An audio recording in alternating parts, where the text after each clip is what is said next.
الحمدللہ رب العالمین، الصلاۃ والسلام علی سید الانبیاء والمرسلین وعلی آلہ واہل بیتہ واصحابہ اجمعین، اما بعد۔ قال النبی صلی اللہ علیہ وسلم: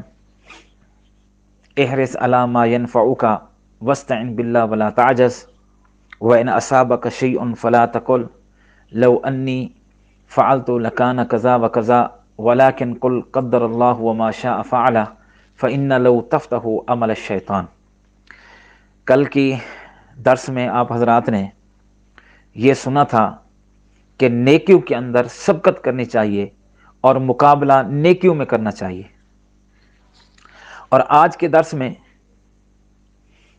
کچھ تقدیر کے بارے میں جو آپ علیہ الصلوۃ والسلام نے فرمایا، اگر کوئی بھی تکلیف تمہیں پہنچے، کوئی ضرر اور نقصان تمہیں پہنچے تو یوں نہ کہا کرو کہ اگر میں یوں کرتا تو پھر یوں کہ یوں ہو جاتا، بلکہ جب بھی تمہیں کوئی تکلیف، کوئی نقصان یا کوئی بیماری لاحق ہو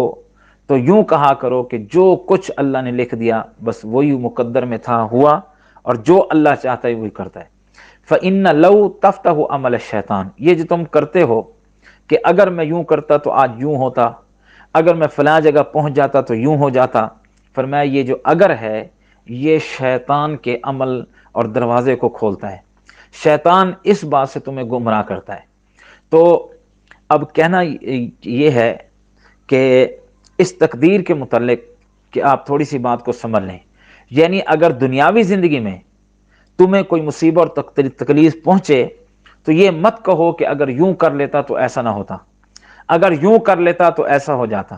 یہ اگر اور مگر مت کہو، بلکہ یہ کہو کہ اللہ کی تقدیر اور مشیت یہی تھی اور جو اللہ نے چاہا وہی ہو گیا۔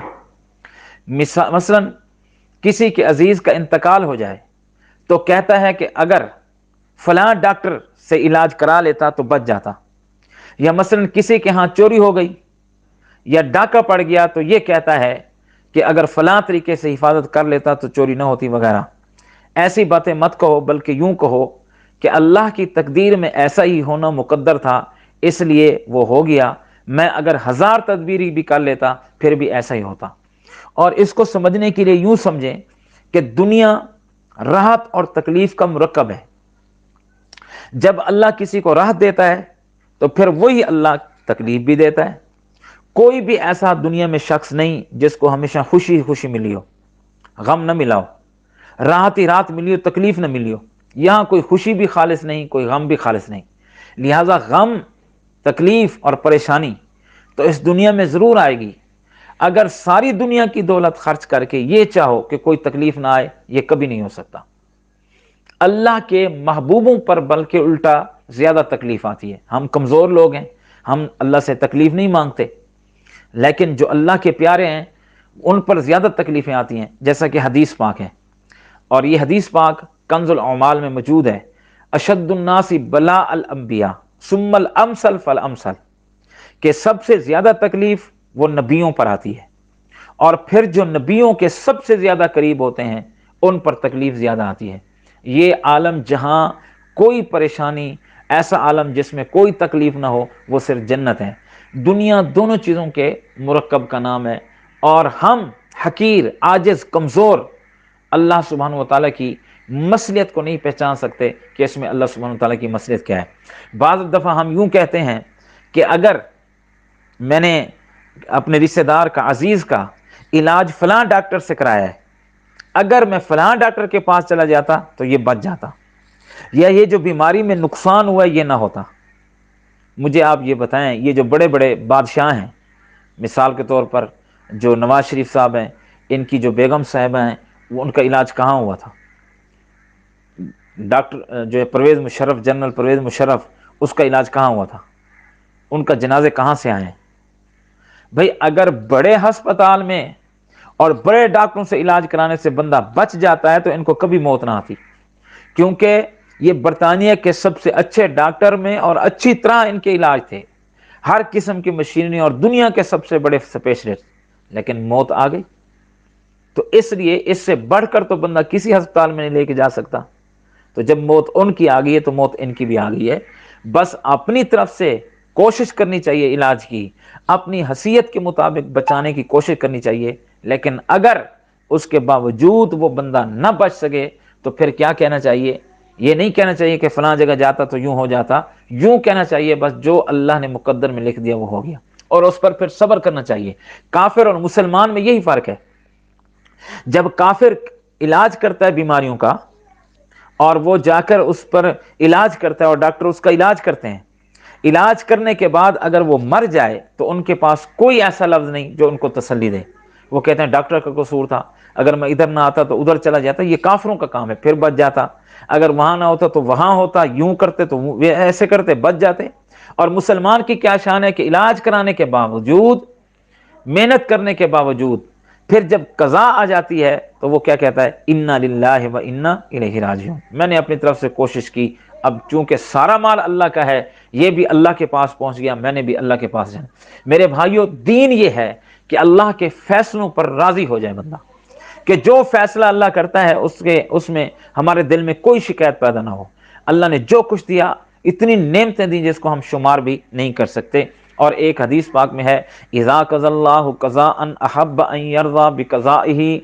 اس حدیث پاک میں حضور علیہ الصلوۃ والسلام نے فرمایا اللہ تعالیٰ اس بندے سے راضی ہو جاتا ہے جو اللہ کے فیصلوں پر راضی ہو جاتا ہے، بے چوں چرا تسلیم کرے، یہ نہ کہے یوں ہوتا تو اچھا ہوتا۔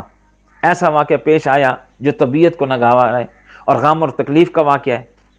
اب پیش آ چکنے کے بعد یہ کہنا کہ اگر یوں کر لیتے تو یہ واقعہ پیش نہ آتا، یہ حضور علیہ الصلوۃ والسلام نے منع کیا ہے۔ اور تقدیر پر ایمان لانا یہ واجب ہے، اور تقدیر کا انکار ہم نہیں کر سکتے۔ رضا بالقضاء میں تسلی کا سامان ہے، اور اس میں ہم کر ہی کیا سکتے ہیں؟ اگر کسی کو بیماری آئی، کوئی فوت ہو گیا یا کسی کا نقصان ہو گیا، اگر اس پر صبر کر کے اللہ کے فیصلوں کو نہ مانیں گے تو اس کے علاوہ کیا کریں گے؟ کیا کوئی بندہ جنگ کر سکتا ہے اللہ سے؟ نعوذ باللہ من ذالک۔ یا پھر اس فیصلے کو تبدیل کرا سکتا ہے؟ نہیں کرا سکتا، کیونکہ اللہ کے فیصلوں پر راضی رہنا ہی اس میں عافیت بھی ہے دنیا آخرت کی۔ اور تدبیر کرنی پڑے گی، لیکن ان تدبیروں سے تقدیر میں فرق نہیں پڑتا۔ یہ اللہ تعالیٰ نے ہمیں تدبیر اختیار کرنے کا حکم دیا ہے، یعنی اگر کوئی بیمار ہے تو تدبیر کرو، اس کا علاج کرو، لیکن ہوگا وہی جو اللہ چاہے گا۔ تدبیر کے بعد فیصلہ اللہ پر چھوڑو، یہ ہے تقدیر، کہ تم نے تدبیر کی، فیصلہ اللہ پر چھوڑو۔ ایک آدمی امتحان کی تیاری کر رہا ہے اور اس نے محنت کی اور رات دن پڑھا، یہ اس کی تدبیر تھی۔ اب پاس ہو یا فیل یہ اللہ سبحانہ و تعالیٰ ہے، اور اللہ کسی کی محنت کو ضائع نہیں کرتا، لیکن اللہ فیل کر دے یہ اس میں کوئی حرج والی بات۔ ایک آدمی کاروبار میں محنت کرتا ہے لیکن وہ کامیاب نہیں ہوا، ایک آدمی نوکری کے لیے دم توڑ کوشش کرتا ہے، وہ کامیاب نہیں ہوا، ایک نے تھوڑی سی کوشش کی وہ کامیاب ہو گیا۔ تو یہ اس کا معنی یہ ہے کہ ہم نے اپنی تدبیر کرنی اور فیصلہ کس پر چھوڑنا ہے؟ اللہ پر۔ اور جو فیصلہ ہو، نوکری لگ جائے تب بھی ٹھیک ہے، نہ لگے تو یوں کہنا چاہیے کہ میں فلاں یوں کرتا تو ہو جاتی، نہیں، بلکہ یہ کہنا چاہیے میرے مقدر میں ایسا تھا۔ حضرت فاروق اعظم رضی اللہ تعالیٰ عنہ کے دور خلافت میں شام کے دورے پر حضرت عمر فاروق رضی اللہ تعالیٰ عنہ صحابہ کرام کے ساتھ وہاں تشریف لے کے جا رہے تھے۔ اطلاع ملی کہ شام کے علاقے میں طاعون کی وبا پھوٹ پڑی ہے، اور طاعون ایسا سخت مرض تھا کہ جس سے انسان کو، جیسے ہم کسی کو بند ہیضہ کہتے ہیں، ایسا مرض، اور اس طاعون میں ہزارہ صحابہ کرام وہ شہید ہو گئے۔ آج بھی اردن میں ابو عبیدہ بن جراح رضی اللہ تعالیٰ عنہ، بہت بڑے صحابی کے مزار کے پاس پورا قبرستان ان صحابہ کرام کی قبروں سے بھرا ہوا ہے جو اس طاعون میں شہید ہو گئے، اور ہزاروں صحابہ اور تابعین اس طاعون کی بیماری میں شہید ہو جاتے تھے۔ اللہ تعالیٰ محفوظ فرمائے ایسی خطرناک بیماریوں سے۔ حضرت فاروق اعظم رضی اللہ تعالیٰ عنہ صحابہ کرام سے مشورہ کیا وہاں جائیں یا نہ جائیں، واپس چلے جائیں۔ ابھی راستے میں تھے تو پتہ چلا، حضرت عبد الرحمن بن عوف رضی اللہ تعالیٰ عنہ نے ایک حدیث سنائی۔ حضور اقدس صلی اللہ علیہ وسلم نے یہ ارشاد فرمایا، اگر کسی علاقے میں طاعون کی وبا پھوٹ پڑے تو جو لوگ اس علاقے سے باہر ہیں وہ اس علاقے کے اندر داخل نہ ہوں، اور جو لوگ اس علاقے میں مقیم ہیں وہ وہاں سے نہ بھاگیں۔ یعنی حضرت عمر فاروق رضی اللہ تعالیٰ کو جو ہے جب یہ کہا گیا تو انہوں نے یہی کہا کہ جو ہے اللہ کے نبی علیہ السلام کی یہ احادیث مبارک، یعنی حضرت عمر کہہ رہے تھے ہم جائیں گے، ایک صحابی نے کہا ہم نے نہیں جانا کیونکہ وہاں وبا ہے، اور حضرت عمر نے رضی اللہ عنہ کہا تم اس وباؤں سے ڈرتے ہو؟ لیکن جب یہ بات کہی تو آگے ایک صحابی نے حدیث سنائی کہ جہاں طاعون ہو وہاں جاؤ نہیں، اگر وہیں موجود ہو تو باہر نہ نکلو، پھر فیصلہ اللہ پر چھوڑ دو۔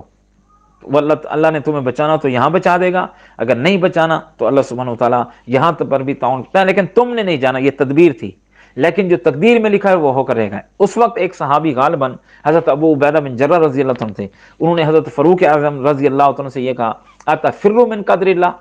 آپ اللہ کی تقدیر سے بھاگ رہے ہیں کہ وہاں پر آپ نہ جائیں تاکہ وہیں مر نہ جائیں؟ تو حضرت عمر رضی اللہ عنہ نے اس کی بات سن کر فرمایا، لو غیرک